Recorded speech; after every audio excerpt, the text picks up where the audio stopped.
Well, I like Dawn of Battle so much, especially after I did the AAR video, that I decided to leave it set up and do another scenario solo, so I can show you kind of in practice how the game works, because I think it's really clever, as I mentioned in my other video. And I found a small scenario with very few special rules. This is the Battle of Legnano, or Legnano, between Frederick Barbarossa's Holy Roman Empire and the Lombard League of Northern Italy. This took place in 1176 AD, so we're very far forward from the Battle of Zama. And it's a pretty simple scenario. I think that was best for playing solo and showing you the mechanics. Essentially, the Holy Romans, the Germans, have a bunch of knights. The Lombard League has some knights, some heavy archers, and some heavy infantry. And then they've got this war wagon over here that's sort of a 360-degree fortress, mobile fortress, well, let's call it. So I thought we would just set it up, and I can show you how the game plays quickly. It should take very, very little time at all. The panic points for both armies I have marked here on the same track. I've got 31 for the Lombard League, and we've got 24 for the Germans, the Holy Roman Empire. So the way that the game works is you start by removing leaders from the map. Now, at the beginning of the game, there are no leaders on the map, so you can skip that step. I should note there is only one leader present in the scenario to begin with, and that is this leader here, the leader of the Lombard League. The yellow one is the essentially the command rating of the leader. That is going to define the hand size for the Lombard League faction. One card. We've already started the game with our one card. We got Turnabout. This event allows you to discard it to allow a moving unit to rotate to face any direction within a hex at no additional movement point cost. Could be useful if we're pinned down by some of these knights who are surely going to charge. We've got the command radius of this leader, 2 hexes for multiple unit activations on a turn, and then we've got a combat addition of 1, meaning he will provide a 1 modifier. We're going to place him on the map in a moment. The Holy Romans do not have a commander to start the game. On turn 2, we will get Frederick Barbarossa coming into the game, and then on turn 3, we will get another Lombard League leader. Now, it is important to know, morale checks are based on your combined leader command value, the yellow number. So to succeed at a morale check, the Lombard League will need to draw a roll, quote-unquote roll, draw a 1 or less anytime they need to check. Right now, 0 for the Holy Romans. So this first turn of the game is going to be very precarious for them. There's a scenario special rule. If you ever can't place a leader during the leader placement step, you lose the game, or you go into panic, your army panics. In this game, there's a special rule that prevents that from happening on turn 1 for the HRE. Okay, so now we receive our action points for the turn. So the number of action points you receive, and this is how you take actions in the game, is equal to the combined value of the yellow numbers of your leaders. So for the Lombard League, we are going to start with 1 action point. The Holy Romans, they're going to start with 0 action points. Then each side is going to flip a card. We're going to look up here for the bonuses that we get. And as you can see, the cards have the combat table and the die rolls here. So blue is going to get a +1, and red is going to get a +2. So we're going to be 2 action points apiece for this first turn. These cards get discarded, and we are done with that. Then we are going to roll for initiative. Initiative is a roll. You look at the die roll here. We rolled a 3 for the HRE. We rolled a 3 for the Lombard League. I can't remember what happens in a tie. I know that if you had the initiative already, you keep it. I think you maybe re-roll. Let me check. So on the re-roll, the Lombard League wins the initiative. Now, once the initiative has been decided, so this goes here, the other side has a chance, they can, if they want, spend an action point to seize the initiative and give them the initiative. Then the initiative player, after this happens, has a chance to spend one of their own to take it back. And you can go back and forth this way until all of your action points are depleted. Now, on this first turn, it's not particularly critical that the HRE have the initiative, given their state on the board. So they're not going to spend one, and they're going to let the Lombard League have the initiative. Then we go to the next step, which is place leaders. This is where you're going to place your leaders on the map. Important here, when you place a leader with a unit, it must move with that unit. But you can also place a leader in an empty hex if you would like as well. That's important for command radius and so forth. There is option in the game to play with dummy leader counters, so you would place all your leaders face down and they're not revealed until you activate them during the turn, but it seems kind of pointless with me playing solo to do that, so we're just going to play with this leader. And I think, to start with, I am going to put him probably with this heavy infantry. Let's start there for now. Or maybe actually with these knights. Since I know I'm probably going to be charged on the first turn. I don't know. Let's put him with the heavy infantry. That keeps all of these units in command except for the war wagon, which is fine. All right, we placed our leaders. Now we go to the action cycle. And this is where we take turns spending our actions. You can spend your action points to command a single individual unit to move or rally or fire. If it's a ranged unit, you can use an action point to activate a leader and activate every unit with the same order within the command radius of the leader. So we can move all these guys forward. You can also use an action point to wager at the end of the game to a bonus victory point. You see these black numbers here on the turn track. The earlier in the game you get rid of one of these from your pool, the more likely it is you'll score a victory point at the end of the game. It's kind of an interesting hedge mechanic in the game that can potentially keep it close if you're sort of... It's kind of like an auto-balancing feature. So you know how a lot of battles tend to favor one side or the other just based on the history or based on the design. This kind of allows you to hedge against that, which I think is interesting. It is a bit gamey, but it's kind of cool. We can also use these action points during melee if we save them to give us modifiers to our advantage, or to alter any die roll. So anytime we need to make a roll, like an initiative check, we can spend one of these before we make the check to give ourselves a -1 on the rally or the initiative or whatever it is. So I'm going to think about what I'm going to do with the Lombard League, and then we'll come back and I'll show you the rest of the turn.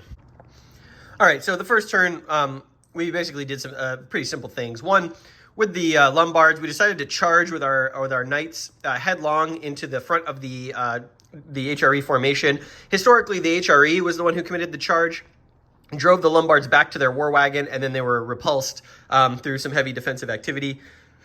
I didn't want to give the Lombards or the HRE even the chance to do that.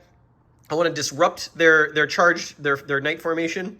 So I sent this unit in full bore. Charge doubles your strength on your counter, so we should get a pretty good attack off against one of these knights units here. The HRE, they moved a knight around here in this way. In case this charge goes poorly and they're disrupted, we'll be able to do a melee attack against them and hopefully destroy them. And then we moved another knight up around the right flank to hopefully get in position to charge this archer unit here. So we're going to see how this goes. So now that we are done with the action cycle, everyone's done taking actions, we're going to go to the melee combat phase, starting with the initiative player, which is the Lombards. They get to declare a melee combat. And I think what I would like to do is probably attack this unit here, because if I can advance after combat, I can take myself out of range of that particular attack. So what we do is we look at the table here. We are knight versus knight. That's probably going to be KT versus KT is probably going to be even. Let's see, where's KT here? KT, where's KT? Yeah, so no modifiers for that. However, we do get a modifier. This 5 is doubled because we're charging, so that's a 10. So 10 to 5, that's 2 to 1. So we get a +2 for that. And then if there was terrain, or we were flanking, or we wanted to spend action point markers, or there was a leader, we would get potential further bonuses for one side or the other, but it's always reciprocal. So because I'm a +2 on this attack, this unit is a -2, and each side will flip a card, and we can see what we get. So for the +2 side, the Lombards, we look at the +2 on the combat thing here. So what this is telling us is that for +2, the opponent must make a morale test at -1, and the D means whether they succeed or they fail. So let's draw a card for that morale test. They rolled a 3. Obviously, their morale is right now 0 because they don't have a leader on the board. So that's going to be an automatic fail. So a capital D means that we disrupt the unit. If the unit was already disrupted, capital D would be they're destroyed. And then we look and see what happens to the charging unit. So on the HRE card, we knew that we were at a -2. So this means that the Lombard player must make a morale check at -1. So let's see what we get. We need a 1 or less. We don't get it. So again, we get a capital D. So both sides here are going to be disrupted, meaning you flip them over. And then it is the non-initiative player's turn to select a melee combat. Now, there are markers in this game to mark once you're done with melee, so we put a done marker on both of these guys to show that they can do no more melee, but the scenario is so small and I'm playing solo, I can remember it. So now we want to do the attack here. So we have got 5 to 3. Now, that's not quite 2 to 1, so we won't get +2, but we will get +1 because we're greater. We will also get +1 because we're attacking through the flank. So we're going to be +2. Here on this attack.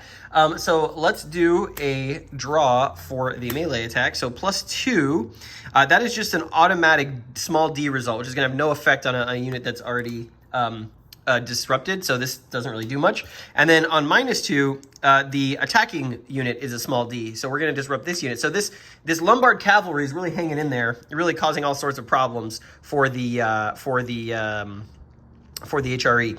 And that is all the melees we have. Now, normally there'd be more melees. You'd go back and forth. You'd do some melees. There's some real strategy, tactical decision-making around who you want to attack.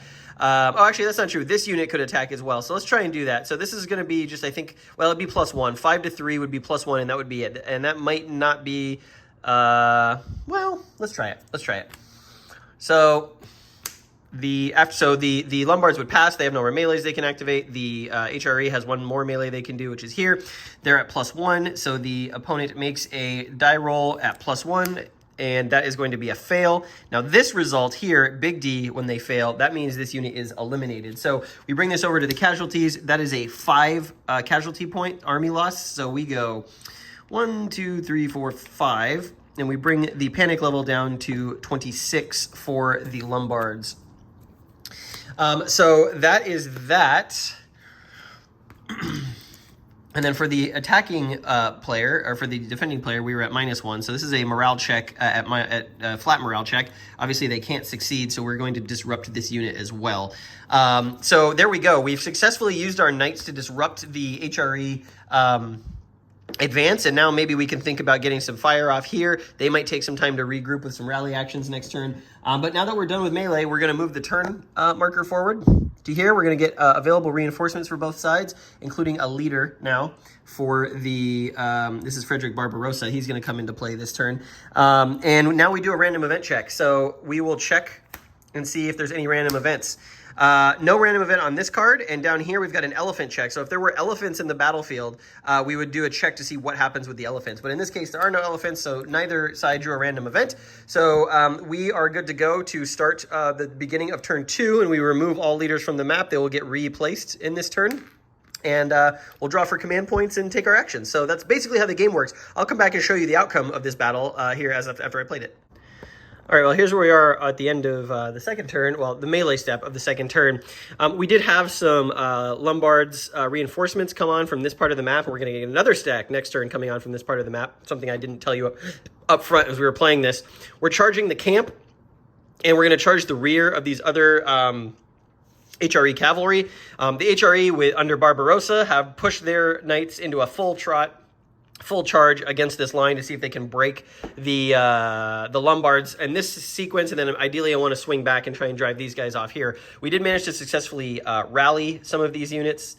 And actually, as I look at this, this needs to be, he successfully rallied. Actually, I couldn't do this because I successfully rallied these guys, so we need to be back like this. This, I think, was the only unit that could make the attack here, which is fine. Okay, yeah, just correcting. So once you rally, this is what I get for not using the markers, but basically when you successfully rally, that means your turn is over, essentially. So we'll think about what to do. I think what I'm actually going to do is I'm going to flip this guy around for 1 movement point, and then we're going to come into the flank here against that one with my other action point. So, all right, there we go. We're going to get some engagements, and then we'll see what happens. Well, all right, as a result of all of that, the charging unit into the camp was completely annihilated by ranged fire from the camp's defenders. Goodbye, knights. This unit did manage to disrupt this knight's unit in the rear, but not destroy it. We'll try again next turn. And then up here, these archers and these knights managed to disrupt each other in that attack. So a little precarious here for the HRE, given that we've got another stack of Lombards coming on, but really the only casualties so far have been Lombard knight units, already down 10 panic points. So not a great start, but they do still have the numbers advantage. All right, well, the HRE, Frederick Barbarossa's counter charge into the Italian formations has led to the dissolution of this line of knights, and it's mostly been ranged fire that's been picking them off.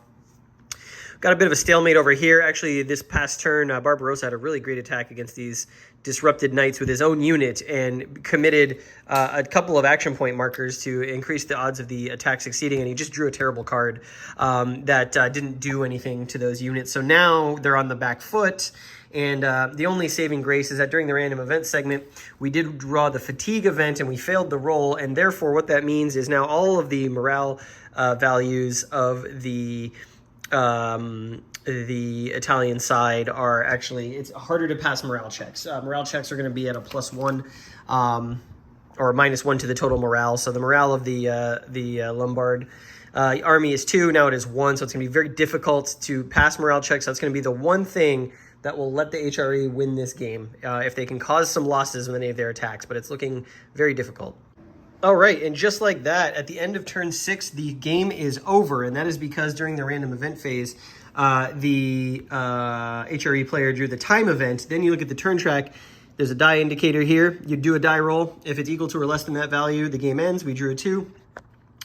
So the game is over, and we're going to check out the victory points, but I just want to tell you what happened on the last turn. It was incredible.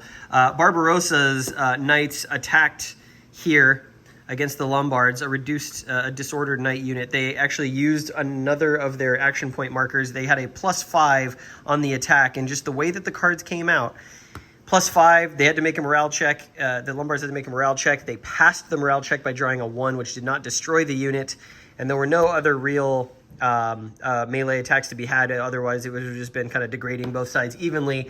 And we also had on this turn this heavy archery ended up destroying one of the HRE knight units. So we got even casualties for the most part across the board. Now we're going to look at victory points. And so here's where we'll see who won the scenario. So we ended after turn 6, and I believe the first thing we have to do is check to see if those victory points... Well, let's check the victory points first. So, okay, victory. So army panic. Did either side have their armies panic? No, although the HRE was close. They were at 9.